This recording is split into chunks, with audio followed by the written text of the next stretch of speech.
আমরা ছোটবেলা থেকে যখন বড় হই ইংরেজি যেভাবে আমরা শিখি সেটা কিন্তু ওয়ে নয়।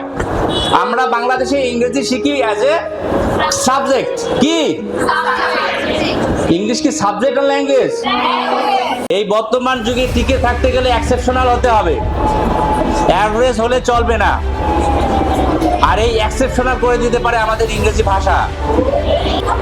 সো আমি প্রথমে একটা প্রশ্ন করেছিলাম, হাউ আর ইউ? উত্তর কি বলেছিলাম?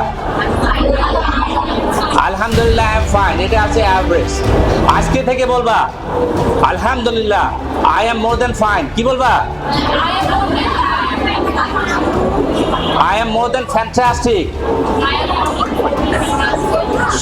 I am fine. এটা তো অ্যাভারেজ, সবাই বলি।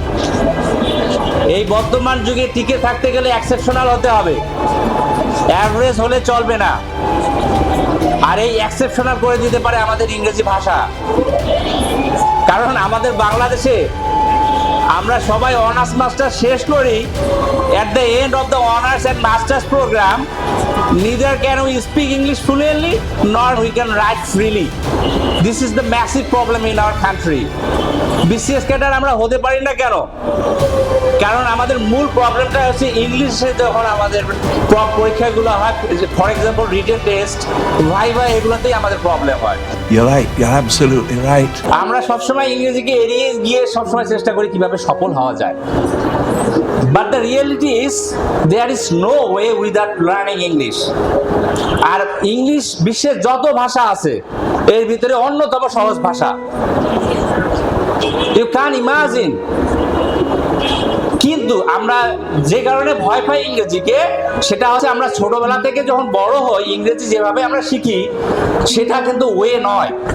আমরা বাংলাদেশে ইংরেজি শিখি অ্যাজ এ সাবজেক্ট। কি ইংলিশ কি সাবজেক্ট আর ল্যাঙ্গুয়েজ? আমরা বাংলা কি সাবজেক্ট হিসেবে শিখেছি? কিন্তু আমরা দলে দলে ইংলিশ কোর্স করি। কারণ কি? কারণ আমরা জানি না কিভাবে ভাষা শিখতে হয়, আমরা জানি কিভাবে সাবজেক্ট শিখতে হয়। That is the problem. English is the easiest language in the world, but we are afraid to learn this language. How can it be possible here? You're right. You're absolutely right.